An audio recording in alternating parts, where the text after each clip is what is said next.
Hello students, good evening to all of you. And topic of the day is light belongs to class 8. ठीक है, मतलब according to class 8 के हिसाब से पढ़ेंगे हम लोग। वैसे तो क्लास 12 में भी है, 7th में भी है। तो देखेंगे सबसे पहले हम लोग कि लाइट है क्या। Then light is a form of energy. It helps us to visible all the things surrounding us. When the light falls to any object and after reflection it reaches to our eyes, then we are able to see that object. कहने का मतलब ये है कि प्रकाश जो है वो एक प्रकार की ऊर्जा है। जब यह कभी किसी वस्तु पर पड़ती है और पड़ने के बाद परावर्तन के पश्चात हमारी आंखों में पहुंचती है, तब हमें वह वस्तु दिखाई देती है। और इसकी सहायता से हम क्या करते हैं, आसपास जो चीजें उपस्थित होती है, दुनिया में सारी चीजें आप जानते हैं अंधेरे में नहीं देख सकते। जब प्रकाश होगा तभी आप उन चीजों को देख पाएंगे। And light has several properties like it always travel in a straight line path. Second, the speed of light is 3 into 10 की power 8 meter per second. Number 3, it cannot cross the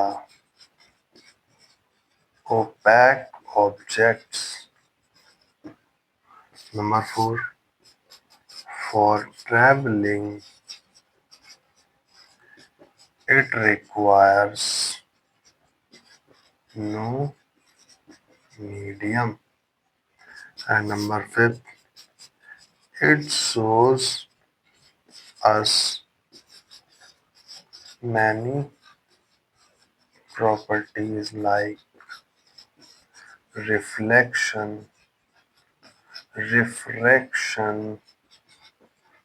polarisation, diffraction and etcetera. कि प्रकाश जो है इसमें बहुत सारे गुण होते हैं। ये एक सीधी रेखा में गति करता है। इसकी चाल 3 × 10⁸ मीटर पर सेकंड होती है। इसके चलने के लिए किसी प्रकार के माध्यम की आवश्यकता नहीं होती है। और ये बहुत सारी प्रॉपर्टीज को शो करता है, जैसे कि परावर्तन है, अपवर्तन है, व्यतिकरण है, ध्रुवण है, यानी reflection, refraction, polarisation and diffraction. तो बेसिकली हम लोगों ने स्टार्टअप से देखा, प्रकाश के बारे में जाना कि प्रकाश क्या है। एक प्रकार की ऊर्जा है जो कि क्या करती है, हमें देखने में मदद करती है।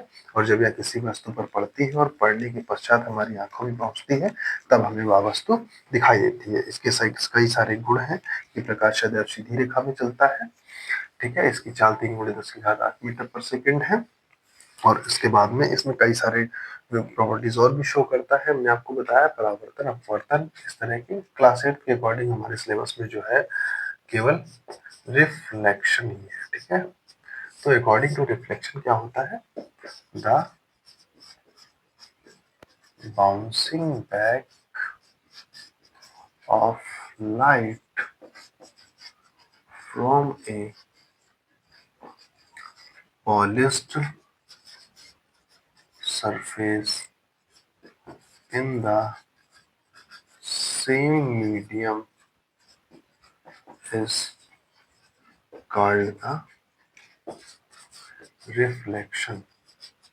कहने का मतलब ये है कि प्रकाश जो है जब कभी भी किसी भी चमकदार, जैसे हमने कोई ये ले लिया हमारा मिरर हम मान सकते हैं, या कोई भी पॉलिश्ड सरफेस हम लोग मान सकते हैं, तो जब प्रकाश कभी भी किसी भी चमकदार या पॉलिशदार तल पे गिरता है तो टकराने के बाद उस पर जब टकराया, टकराने के बाद उसी मीडियम में जो है वापस लौट जाता है।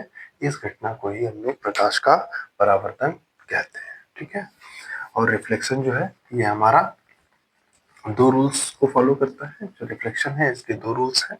रूल नंबर 1 क्या है, फर्स्ट रूल क्या है, पहला रूल जो है देखिएगा, सपोज कीजिए हमारे पास कोई मिरर दे रखा है और according to this mirror we have a direction that is perpendicular to the mirror is called the normal.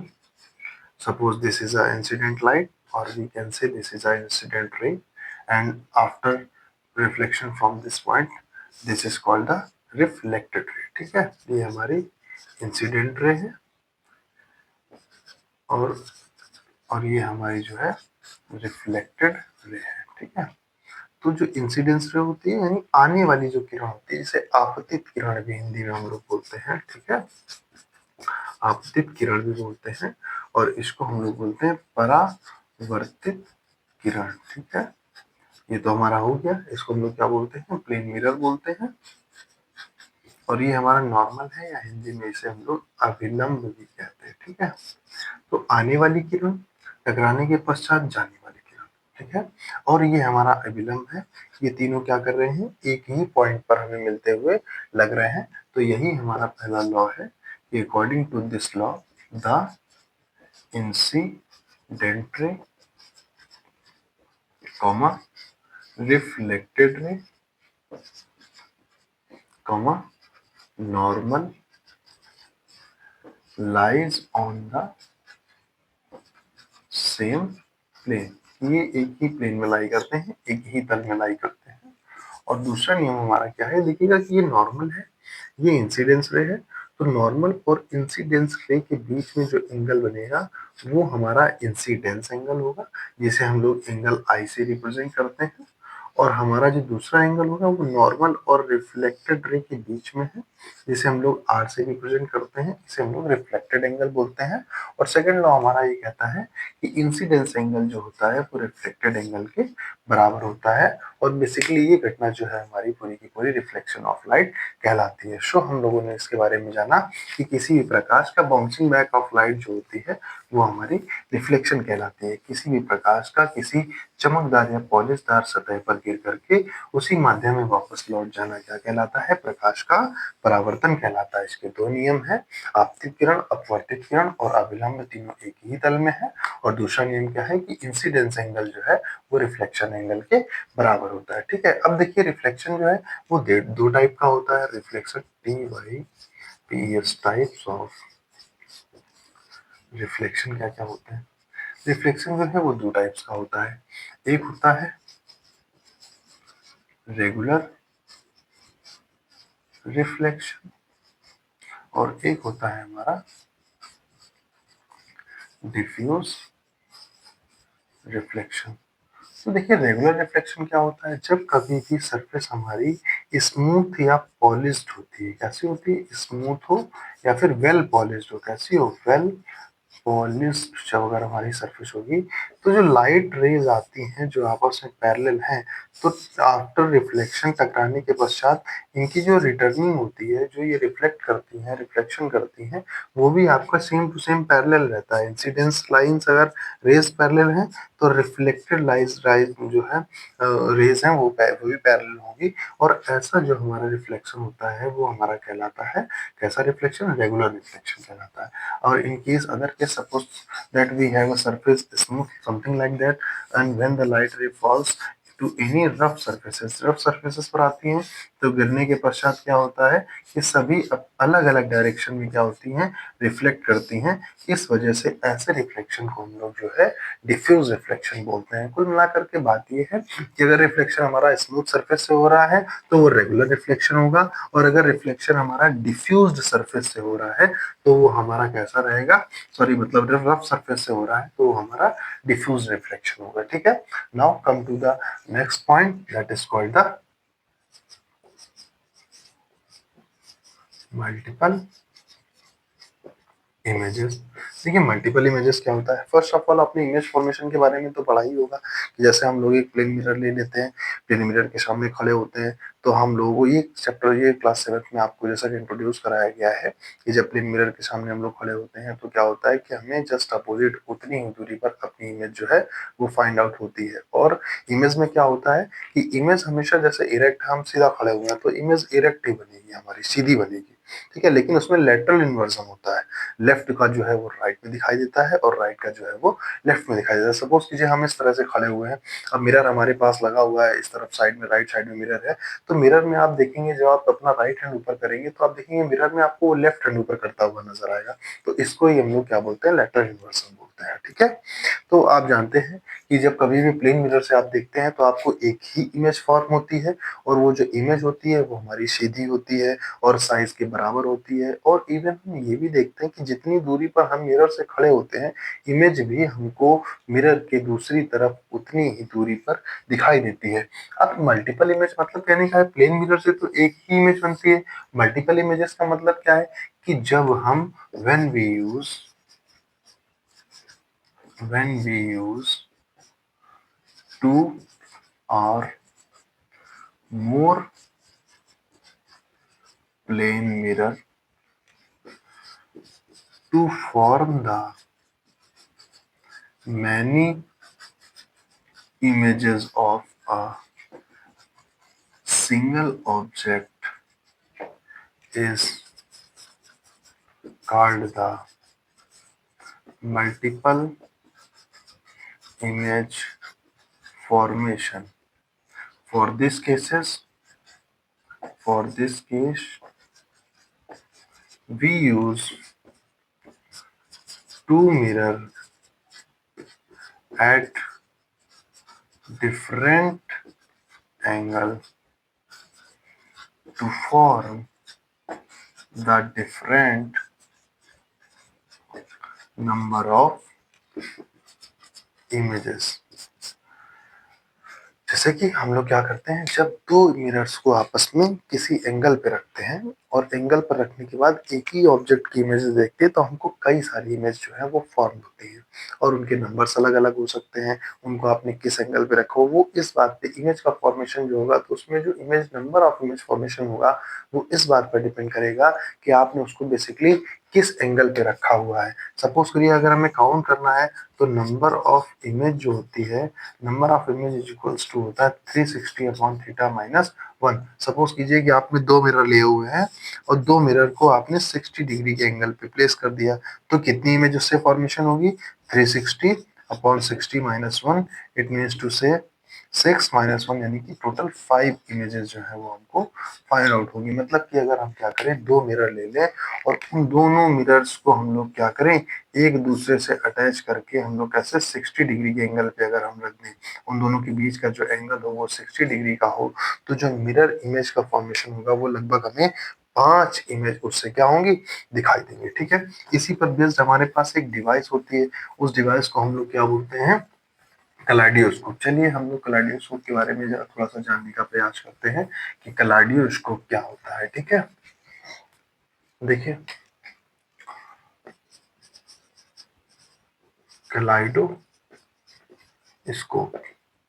Kaleidoscope में बेसिकली क्या होता है कि तीन मिरर्स हम लोग मतलब थ्री प्लेन मिरर्स ले लेते हैं और उनको 60 डिग्री के एंगल के अकॉर्डिंग हम लोग क्या करते हैं, एडजस्ट कर लेते हैं। जैसे कि हमने तीन मिरर्स ले लिए, उनको हमने क्या किया, 60 डिग्री के एंगल्स के अकॉर्डिंग ऐसे एडजस्ट कर लिया, ठीक है। एक मिरर इस तरफ लगाया, एक मिरर इस तरफ रखा और एक मिरर नीचे लगाया। कुछ लंबाई होती है, कुछ लंबाई का हम किसी भी लंबाई का बेसिकली छोटा सा 1 फीट अप्रोक्सीमेटली 12 इंचेस लेंथ ले लें, और वन या टू टू इंचेस की हम लोग क्या कर सकते हैं, विड्थ भी ले सकते हैं। और ऐसे ही तीन मिरर्स को बेसिकली लेकर के हम लोग क्या करेंगे कि उसको हम लोग 60 डिग्री के एंगल्स पे सेट करेंगे, ठीक है। उसको सेट करने के बाद में एक छोटा सा बॉक्स लेते हैं सर्कुलर, उस बॉक्स में क्या करते हैं, उस जो भी आपने सिस्टम बनाया हुआ है उस सिस्टम को हम क्या करते हैं, यानी थ्री मिरर्स वाला, उसको हम लोग क्या करते हैं कि उस बॉक्स में रख देते हैं। यहाँ से देखने के लिए ऊपर से क्या करते हैं, इसको कवर कर देते हैं, देखने के लिए एक छोटा सा होल बनाते हैं। नीचे हम क्या करेंगे, एक प्लेन मिरर लगाएंगे जिस पर हम डिफरेंट टाइप के कलरफुल ऑब्जेक्ट रख सके।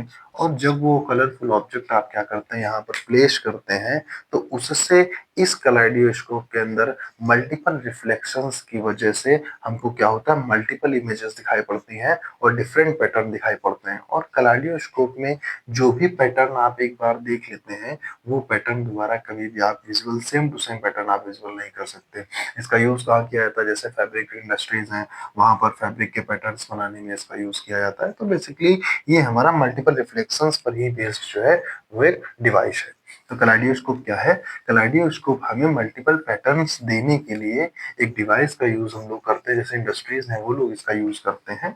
और जो है ये किस तरह से फॉर्मेशन होता है, जब हम लोग तीन प्लेन मीटर्स को क्या करते हैं, किसी 60 डिग्री के एंगल्स पे लगा करके, यानी आप इक्वल लेंथ के ही ले लीजिए, सेम टू सेम तीन प्लेन मिरर्स ले लीजिए, उनको लेकर के जब आप बनाएंगे तो और उस पूरे सिस्टम को एक बॉक्स में रखेंगे और फिर उसका आप जो फॉर्मेशन करेंगे तो वो आपका एक बनकर के कलाइडियोस्कोप तैयार होगा, जो हमें डिफरेंट पैटर्न जो है वो प्रोवाइड कराएगा। ठीक है, अब हम लोग पढ़ेंगे जरा ह्यूमन आई के बारे में। ह्यूमन आई के बारे में पढ़ेंगे। तो ह्यूमन आई के बारे में जानते ही हम लोग, आँख क्या करती है, हमारे लिए देखने का काम करती है। आंखों से यानी इसकी सहायता से हम लोग किसी भी ऑब्जेक्ट को जो है देख पाते हैं, ये सभी लोग जानते हैं। अब इसके जो डिफरेंट पार्ट्स होते हैं, पार्ट्स ऑफ आइज के बारे में हम लोग पढ़ेंगे। तो सबसे पहले हम लोग पढ़ना चाहेंगे पार्ट्स ऑफ आइज के बारे में, सबसे पहले हम लोग पढ़ना चाहेंगे कॉर्निया के बारे में। कॉर्निया क्या होता है, देखो हमारी जो आंखें होती हैं, आंखों के जो ऊपर सबसे व्हाइट कलर का एक ट्रांसपेरेंट गोल पार्ट होता है, जो पूरी की पूरी आंखों को ढके रहता है, यही पूरा का पूरा पार्ट जो है हमारा क्या कहलाता है, कॉर्निया कहलाता है। जैसे हम लिख सकते हैं the transparent part that cover our eyes is called the cornea. With the help of cornea, we are able to reflect most of the harmful light from the eyes। कि इसकी सहायता से ये जो ऊपर हमें व्हाइट दिखाई देता है पार्ट, इसकी सहायता से हम लोग क्या कर सकते हैं, जो हार्मफुल प्रकाश है, कभी कभी बहुत ज्यादा प्रकाश हमारी आंखों के पास आ जाता है, तो ये क्या करता है, जो व्हाइट पार्ट होता है ये प्रकाश को रिफ्लेक्ट कर देता है और हमारी आंखों में जितना प्रकाश हमको यूज है, जितना चाहिए जिससे हम किसी ऑब्जेक्ट को देख सकें, उतना ही हमारी आंखों तक पहुंचने देता है। सेकेंड पार्ट है हमारा आंख का, जिसको हम लोग बोलते हैं आइरिस बोलते हैं। आइरिस बेसिकली क्या होता है, आप लोगों ने देखा होगा कि आंखों में सबसे बीच में काला पोर्शन होता है, इसके बाद आंखों के बाहर एक दूसरा पोर्शन भी होता है, किसी किसी का ये जो है ब्लैक होता है, किसी किसी का ये जो है ब्राउन होता है, किसी किसी का ये जो है ब्लू होता है, और इसके बाहर जो है जो हम देखें तो ये हमारा व्हाइट पार्ट होता है। ठीक है, जो कि हमने कॉर्निया आपको ऑलरेडी बता रखा है। आइरिस क्या होता है, बेसिकली ये वाला पार्ट जो किसी भी आई के लिए कलर के लिए जो रिस्पॉन्सिबल होता है, जो हमारी आंखों को रंग प्रदान करता है, वो हमारा क्या कहलाता है, आइरिश कहलाता है। It is the part of eye that is responsible for eye color। ये जो है हमारा आंखों के रंग के लिए इंपॉर्टेंट होता है। ठीक है, और तीसरा हमारा पार्ट क्या है, आंखों की सबसे छोटी बीच वाले पार्ट को हम लोग क्या बोलते हैं, प्यूपिल बोलते हैं। प्यूपिल बेसिकली क्या करता है, प्यूपिल हमारी आंखों में उतना ही प्रकाश जाने देता है जितना कि हमारी आंखों के लिए आवश्यक है। आप लोगों ने कभी कभी देखा होगा, जब आप अंधेरे में होते हैं तो आंखें जो है वो फैल जाती हैं, प्यूपिल जो है उसका आकार बड़ा हो जाता है, और जब कभी आप किसी बहुत अधिक प्रकाश वाली वस्तु को देखते हैं तो उससे क्या होता है, हमारी प्यूपिल का आकार जो है थोड़ा सा छोटा हो जाता है। तो प्यूपिल बेसिकली काम ये करता है कि आईज में जितनी लाइट इंटर हो रही है, उस लाइट की एंट्री के लिए क्या करता है कि उसको देखता है कि कितना प्रकाश आपको चाहिए। अगर प्रकाश ज्यादा है तो उसको कम करता है, कम प्रकाश है तो पर्याप्त मात्रा में प्रकाश भेजता है। तो बेसिकली पीपल जो है, it is the part that helps the human to enter the light inside the eye. इन लोगों की आंखों को हेल्प करता है कि उनकी आंखों में कितना प्रकाश जाना चाहिए, कितना प्रकाश नहीं जाना चाहिए, उस बारे में जो है वो हमारा प्यूपिल डिसाइड करता है, ठीक है। और बेसिकली देखेंगे हमारा जो और 2-3 पार्ट्स भी हमारे इंपॉर्टेंट है, जैसे कि रेटिना। हमारी आईज में जो रेटिना होता है, रेटिना क्या होता है, जब लाइट जो है वो पहुंच करके रेटिना जैसे किसी ऑब्जेक्ट से जब प्रकाश चल करके आता है और वो हमारी आंखों के रेटिना पर पहुंचता है, तब वह एक इन्वर्टेड इमेज जो है वो क्रिएट करता है। और ऑप्टिक नर्व की सहायता से जो इलेक्ट्रिकल सर्किट्स यानी ऑप्टिकल नर्व की सहायता से जो इलेक्ट्रो कह सकते हैं सिग्नल्स होते हैं, इलेक्ट्रिक सिग्नल्स होते हैं, वो हमारी ब्रेन तक पहुंचते हैं और तब हमें वो ऑब्जेक्ट जो है विजिबल दिखाई देता है। बेसिकली तो रेटिना क्या है, hair we form the real and inverted image of the object, ठीक है। और लास्ट पॉइंट है हमारा ऑप्टिकल नर्व। ऑप्टिकल नर्व क्या करती है, it helps the electric signals of image to reach the brain, यानी कि हमारे दिमाग तक इलेक्ट्रिक सिग्नल्स पहुंचाने का काम करती है और किसी भी इमेज के इलेक्ट्रिक सिग्नल्स को आंखों तक पहुंचाने का काम करती है। ये हमारा ऑप्टिकल नर्व का वर्क है, ठीक है। तो बेसिकली हम लोगों ने इस चैप्टर में क्या क्या पढ़ा, सबसे पहले हम लोगों ने पढ़ा कि प्रकाश क्या है। तो light is a form of energy और यह हमेशा सीधी रेखा में चलती है और इसकी स्पीड 10⁻⁸ मीटर पर सेकेंड होती है। किसी भी ओपेक ऑब्जेक्ट को जो है वो क्रॉस नहीं कर पाती है। इसमें कई सारी प्रॉपर्टीज होती हैं, रिफ्लेक्शन, रिफ्रैक्शन और डिफ्रैक्शन भी होता है, पोलराइजेशन भी होता है, बट ये आप बड़ी क्लास में पढ़ेंगे।